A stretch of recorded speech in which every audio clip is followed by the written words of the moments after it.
I've worked as a river guide and instructor for over 25 years in 5 countries. As a rescuer, you need to make sure that you don't drown during a rescue. A danger to rescuers that we see all the time is people using their quick release chest harness improperly. After watching this video, you'll understand the key points about how to use this gear.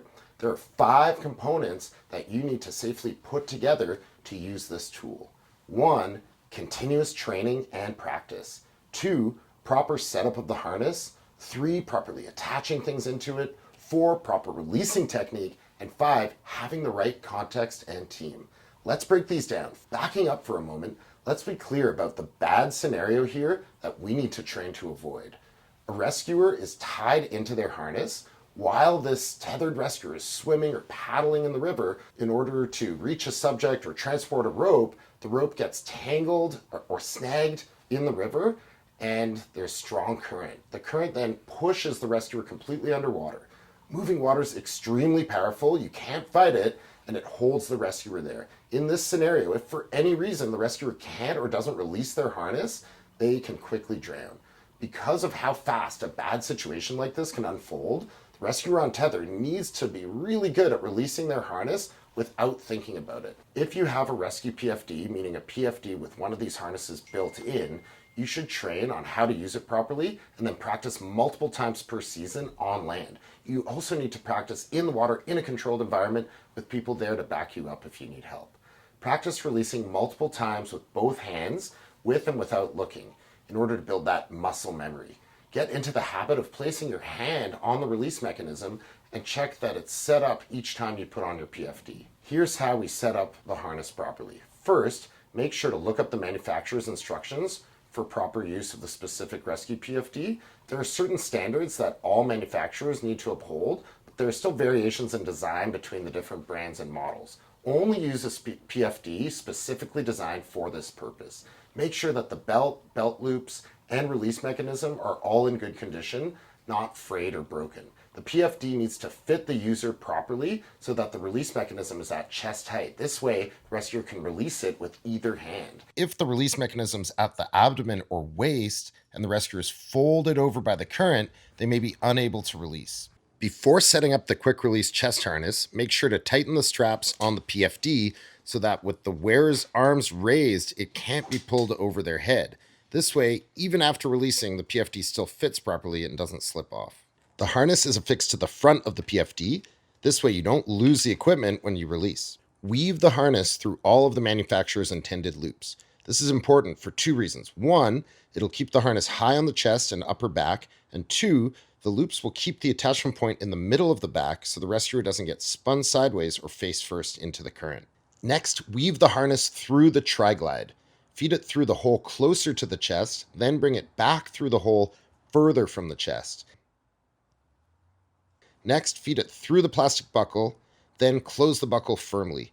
Make sure that the harness and toggle cord aren't folded or caught anywhere in the mechanism. The purpose of the metal tri-glide is to insulate the plastic buckle from sudden or powerful forces on the harness, so it doesn't release accidentally or break the plastic buckle. The tri-glide is also important in keeping the harness webbing flat as it releases. A key point in being able to easily release is for the tail coming out of the buckle to be kept short. The ideal length is 2 inches. A short tail will allow the rescuer to fully pull the webbing out of the buckle with their releasing motion and prevents the webbing from twisting and then getting caught in the buckle. Several manufacturers make rescue PFDs where the harness length can be adjusted on the side to accommodate different users while keeping the tail length at 2 inches. If your PFD doesn't have an adjustable length harness, you should cut the harness down to the correct length. Make sure to leave enough tail to allow for different clothing layers. Make sure it's cut cleanly and burned so that the material doesn't get caught in the buckle. Teams who share PFDs amongst rescuers may need to leave slightly more tail to allow for different sized people. However, the tail length should never be more than 5 inches long. Again, this makes a huge difference in being able to easily escape. Now, with the harness set up, we should talk about properly attaching things and tying a rescuer in. Here are the key points. 1, use a locking carabiner to attach the rope to the metal ring or to the belt directly. A non-locking carabiner may clip onto another strap on the PFD accidentally and prevent release. 2, only clip into floating rope. 3, if using a throw bag, clip into an appropriate knot at the bag end of the rope. Make sure that there are no knots in the rest of the rope. We call this using clean rope. If there are knots in the throw bag or you're using the other end of the rope, these can get caught more easily at the bottom of the river if the belayer loses the rope. 5, if the rescuer is wearing a pigtail, also known as a tow line, clip directly into a locking carabiner on the pigtail. Otherwise, the rescuer may lose their tow line if they release. Not clipping into a tow line can also cause confusion about which ring to clip into. Tow lines are a controversial topic amongst rescuers and whitewater paddlers. We think that when they're used in an appropriate context, they have their place. If you're using a pigtail in whitewater, you need to replace the non-locking carabiner that they often come with a locking carabiner.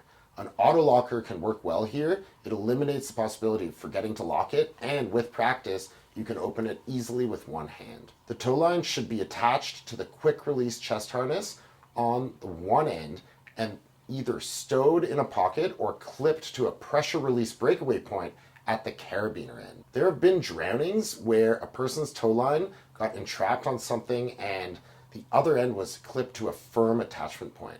On our courses, we only allow tow lines that are a maximum of 1 meter in length.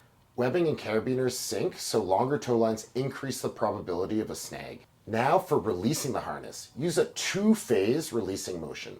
First, pull the gate open, then push your hand forward. This 2-phase motion will pull the webbing, as long as it's short enough, completely out of the buckle, allowing the rescuer to release, even when there's minimal or no pressure on the harness. It's good practice to keep your hand on the toggle, even after opening up the buckle. That way, if there's no pressure pulling the belt out, you can reach with your thumb and then pull the belt out from the buckle. Remember to practice this part regularly. The 5th component of using this tool is to make sure that you're using it within the right context and team. Because of the entrapment risk, there are some rapids that you would never want to swim or paddle in attached to a rope. Like any good tool, there are some great uses for it, other times when another tool might be better, and other times when it's completely inappropriate and dangerous. Take, for example, a screwdriver.